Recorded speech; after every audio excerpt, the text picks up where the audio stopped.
In some ways, speechless. Really disappointed with the result. Deeply wanted to see this team come out of Wrigley with a win, and I think the reason for that, many reasons for that, but I think you saw a team today that embodied what team really looks like. A group that stuck together, a group that kept battling, a group that never pointed fingers, a group that just tried to find a way to get it done through thick and thin. And that showed up throughout the entire game.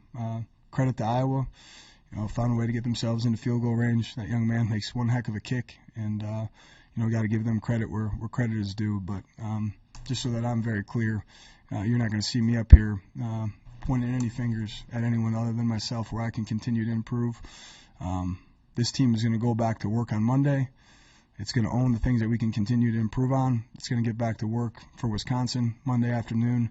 And it's going to keep doing what it's done the last few weeks. And that's just making a conscious effort to get a little bit better each and every day and go battle our butts off on Saturdays. And when we continue to do that, I'm very confident that this group has a lot of wins left in it, and one heck of a story to show. Matt, Coach, the offense opened with 8 straight punts. What clicked late, and how do you get your offense in gear earlier going forward? Yeah, I'll tell you what clicked was our guys just staying true. We talked about it. I mean, we talked about it all week, Matt. That we were going to have to just continue to celebrate process victories. Early in the game, you see us moving the line of scrimmage. You see us, picking up gains of 4 and 5 in the run game. And, I think what you started to see there in the second half is that continuing to happen. We're starting to find ways to pick up some first downs, some momentum, some rhythm. Sully started to catch some rhythm. And, you can go back in hindsight and say, this is what we need to do to start faster. But at the end of the day, Iowa's defense, we knew what we were getting into. Iowa has made a lot of really quality opponents punt the ball, 8, 9, 10 times. We knew how we were going to have to keep battling. Was really proud of the way that our offense bought into that, stayed the course, and, started moving the ball really effectively there in the second half. Coach, how would you assess the mood of this game, knowing that you guys came back and tied it under 2 minutes ago, but then kind of lost it at the end? Yeah, I mean, you got a group that's, I know, I've used the word crushed. You just have a group that is disappointed. They're sad. They care a lot. They care about, and they don't just care about the result. They care about one another. They just want to battle for the group, and then you want to battle for the group, and you want to find a way to win, and you want to go celebrate with your team, and then get an opportunity to do that. But I'm confident that our guys will let this sting. It should sting, but I'm very confident that you're gonna have a group back in the facility on Monday that's ready to rock. Hey, Coach, your defense played a heck of a game, held Iowa in check, and then on that last drive they got that 23-yarder down to Caleb Braun. What happened on that play? Yeah, again, coming to where you point fingers. I mean, that's a call that I'd like to have back. Made the call for a reason. Was a little bit more of a softer coverage zone, trying to keep the ball in front of us, keep leverage on the football, keep it in bounds. And in hindsight, would have loved to been in a little bit tighter coverage and challenge these guys. Guys in the back end did a great job of challenging them all day. So that's one where I'm going to point the finger at me. I'd like to have that call back. When you talk about the resilience of this team and not getting their head down after things aren't looking great offensively for a while, what is it about not just the sideline today, but I guess the last couple of months that have instilled that belief in these guys that you get stuff to the goal line and you come right back and tie the game on the very next drive? I think you just got a group of guys that and I know I've said this before, but they're truly rooting into their purpose, and they're trying to detach from the result. It's on to the next play. I can't control that one anymore. I can't control that last drive. I can't control the decision made by some. No, on to the next play. And you guys, you got a group of guys. When you have a group that is playing with a purpose, and that purpose is rooted in the values of this team and this university, and you got guys that are really playing for one another, that's sustainable. When you're playing for self, you get guys that, when things aren't going well, you can start to point fingers. This group knows what its purpose is. It knows how much it cares about one another, and they just keep coming back. They just keep coming back, and that exchange, we don't get on fourth down. We end up forcing a punt. Great return on our special teams. Great field position. We turn that into a touchdown. What an embodiment of what this team's about, and what an embodiment of complementary football. We need to make sure that continues to show up on a consistent basis. Coach, on the kick to start Iowa's final drive, looked like it was kind of like a sideline short kick kind of call. Iowa ended up with the ball at 28. What was the thought process there? Was that the play call? What was that? Yeah, if you were to tell me that, hey, you got an opportunity for Iowa to start with the ball at the 28 at the beginning of this drive, would have taken that every single time. We were just looking to, limit their ability to find timing with the return and understand how explosive that they can be in the run game. Made that decision and thought we did a great job of covering it. At the end of the day, I got to do a better job with my play calling and making sure that those guys can't cross the 50.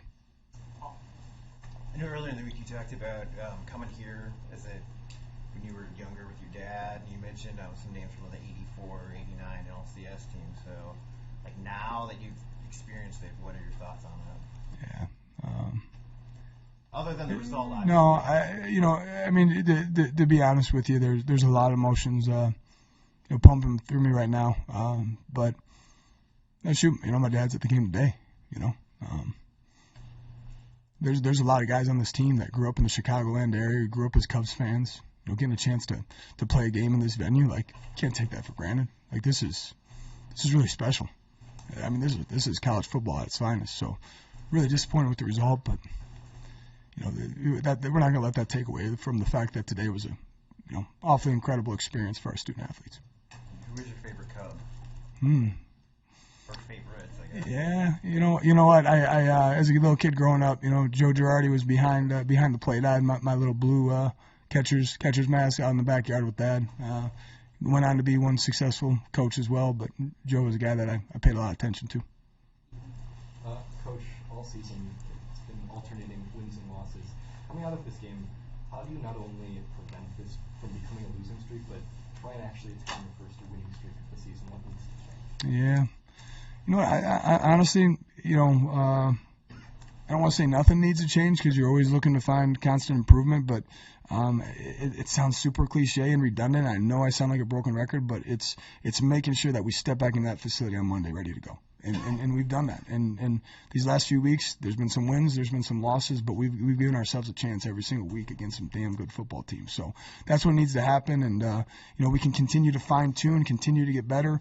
But as our group continues to take full ownership and really buy into the fact we're just going to get a little bit better each day, I think that's where you're going to find some really good response and also an opportunity to put some streaks together. Could you guys have 5 penalties in the first half, kind of some backbreaking ones on PI calls? What adjustments did you make to only have 2 in the second half to prevent Iowa from getting 3 yardage like that?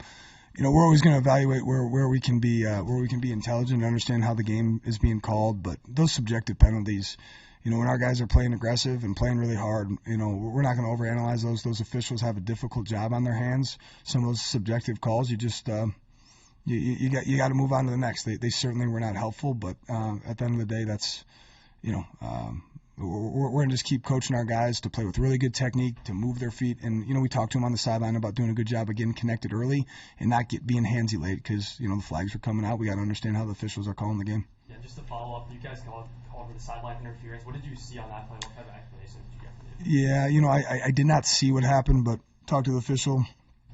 He said that he bumped into somebody, and anytime he bumps into someone, he's going to throw his flag. So that's something that, again, I'll take full ownership in. We've got to do a better job of being disciplined on our sideline and ensuring that we're not giving up a free 15 yards to a really good Iowa team. Coach, you said the penalties have been subjective over the last 3 games, including this one, though. You've had, Maryland's a yard short, but you've had 70 or more yards of penalties in all 3 of those games. How are you working to kind of break that streak for Wisconsin, and what do you think? Do you really think it's subjective in each one of those games, or?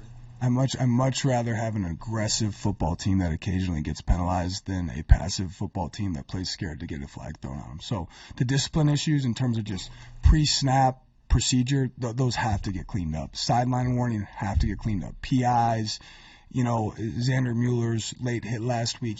That's Xander Mueller just playing his butt off, playing really, really hard.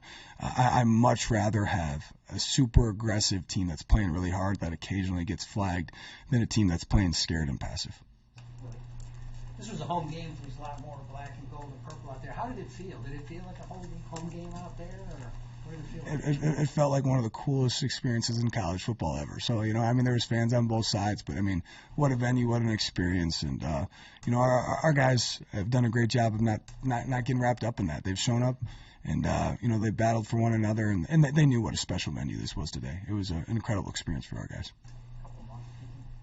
Coach, we saw you get animated on the sidelines a few times today, including on that blocked punt play that ended up being pretty important in the game's outcome.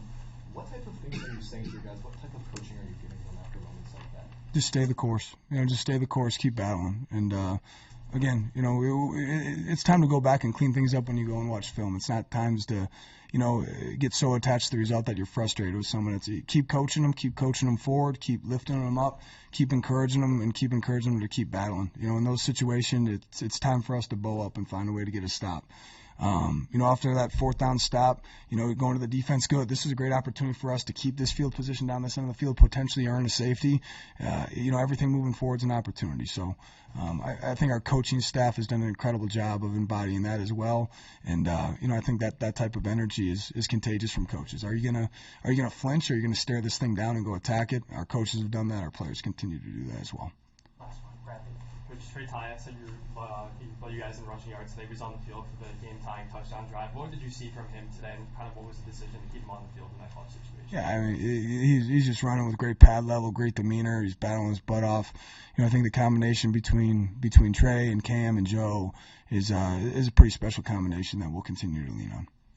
Thanks, Coach. Thanks, everyone. Brendan, in a game like this, a defensive slugfest, how would you say you guys kept your morale offensively? They try to be tenacious and on that game-winning drive, continue to play offensively. Yeah, I'd say it's pretty obvious how our morale was. I mean, we punched down and scored right after we got stuffed on a fourth down. So our morale was great the whole game, and I'm proud of the guys for that. Slow start on offense, but last couple of drives you're really able to move the ball. What do you think clicked for you personally and for the group as a whole? I just think, for a defense like that, in a game like this, you just got to keep battling. You don't know when those drives are going to hit, and it hit the last drive for us, unfortunately, but we wish it would have hit earlier. But the games like these, it's defensive battles. You just got to wait for that one drive to hit, keep battling. Can you walk us through your process on that game-time touches, what you saw, and really just firing that throw back in the end zone? Yeah, so they zoned it off. We knew they were going to give us a couple different looks, and when they ended up zoning it off, first two guys underneath weren't open, and then Cam did a really good job getting inside of his defender, and he got open. So, my job's not too hard when they can get open like that. So you weren't able to connect with Bryce Kurtz and Cam Johnson in the first half, but were a few times in the second half. Was there a priority to get it to the playmakers in the second half, or how were you able to connect with them more so in the second half? Yeah, I was just continue to say, defense like this, it's hard to, you just got to keep battling. It's hard to, get down the field every drive. And so I think the second half is just we were battling more than we were in the first half, and we were giving more effort. So I'd say that. What was it like to be on the sideline and watch that field go through after you had just scored your first touchdown of the game? The one that won them the game? Yeah. Yeah, I felt like. Brandon, how would you say you kind of balance escaping from the pocket and scrambling with your legs, which you did a number of times today, dealing with that pressure versus kind of hanging in there and trying to find somebody downfield against a defense like Iowa? Yeah, you got to balance it well. I feel like I balanced it decently. I still think I left some plays out there to be made, but with a defense like that, you got to attack them on all cylinders. How much more does this motivate you going forward? A ton. A Big Ten West game like that, it could have went either way. That one hurt steep, especially at Wrigley. A nice venue like this with everybody that came out, it hurts a lot, and so it's going to motivate us to, try and win out. On that goal line stand, you guys had 4 shots, 2 you get stopped. What was the mood like for that offense, and then how did you bounce back to come down and score? Yeah, we drove the ball down there to get there. So the mood wasn't, obviously we would like to score a touchdown, but it didn't damper our mood at all. We were still very confident in our ability to get back in the end zone. Until that final drive, it was only really one deep shot that you had taken during the game, that incomplete pass down the sideline. Was there something that Iowa's defense that was doing specifically to try and limit the deep passing attack? No, nothing specifically. I just think that's the only one we took, and it was the only really good look at it. Sandra, when you're playing an offense like Iowa that tends to run the ball a lot, how did you, I guess, mentally going into this week prepare to make a lot of run stops? How do you guys feel like you executed on what you studied from this week? Yeah, we knew it was going to be a physical game. That was a big part of our emphasis, and our coaches put together a good game plan of getting us ready for the week of practice and practice for that physicality and that run emphasis. Late in the season, after a tough loss, as a veteran and vocal leader on the team, what are the types of things you're saying in the locker room to get this team back on track for the final? Yeah, I mean, I think the big thing is that we know who we are, and we know we can respond, and we've done that after 4 losses. So I think the big thing is emphasizing that and sticking together as a team. Xander, 19 tackles for you today. As a local kid getting to play in Wrigley Field, what was the experience like for you to be able to put on such a dominant performance defensively? It was a fun experience. I wish we could have come out with a win, but that's the most important thing, so that stinks. Xander, when such a run-heavy game like this, how much does that weigh or just deplete the defense overall, just as the game progresses?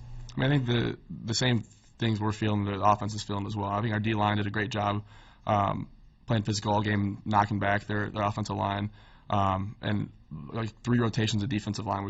We're all doing the same exact thing. Chris Smith did a great job rotating the guys, and they were playing physical all game. When the offense scored that touchdown, what was the mood and feeling of the defense on the sideline? Mindset was that we were ready to go get a win. Fortunately, couldn't do that. Obviously not the result you wanted, but just how was the experience and the atmosphere? It's such a unique layout in a stadium like this. It's such a historical ballpark too. Yeah, Wrigley's an awesome place. The sideline, like 50-50 split, is always a difficult challenge. But it was a really cool atmosphere, cool environment. Fans came out, but couldn't get the win. Coach Braun was just in here, and you could tell just on his face the emotions and what this game, this loss meant to him. How much has his care factor, how much has his just what he's put into this program carried over for you players? He's an awesome individual. One of the most humble guys I've ever come encounter with, especially as a head coach right now. He's a great leader for us and a great role model for me. And I believe this was your career high in tackles. Was there any moment when you realized that you were at or close to that mark, or is that something you found out after the game? No, I had no idea. I was trying to make tackles to stop their offense and get a win. It's not 3 straight games where you guys have forced a takeaway and seemed to make some strides on defense. Were there any changes made kind of after that Howard game or during the bye that you feel like have really materialized here in these last few games? Yeah, I think our coach has done a great job of self-scouting and getting us ready for each week. It was an awesome play by Theron, incredible athlete, so that was sweet. What do you see in that locker room and on the sidelines, both Monday through Friday and on game day, where you guys are not quite, you're in every single game where you're losing? I think a lot of people coming in this year would have thought the opposite. What is it about the makeup of this group that's persevered through? Yeah, I think we're a resilient group. I think the energy never lacks in any practice, any meeting, any game. I think that shows our character and as a team, and we're never going to quit. Is that, for the brother next to you, for Coach Braun, for everybody? I mean, how's the coaching side? Yeah, it's for the people. It's for the people in the locker room and the staff, and we're playing for each other. You guys haven't had a win streak this year, haven't had one in almost 3 years. You were on that 2020 team that excelled and had those win streaks. What would you say has been the main downfall as to why you guys haven't been able to put together 2 good performances, 2 good wins in a row? Yeah, I don't know. We're still trying to figure that out, obviously. But just being able to bounce back has been huge, so that's the plan going forward. Did this feel more like a road game with the amount of Iowa Hawkeye fans there were? Yeah, there's a lot of Iowa fans, but we still know we're in Chicago's Big Ten team, so.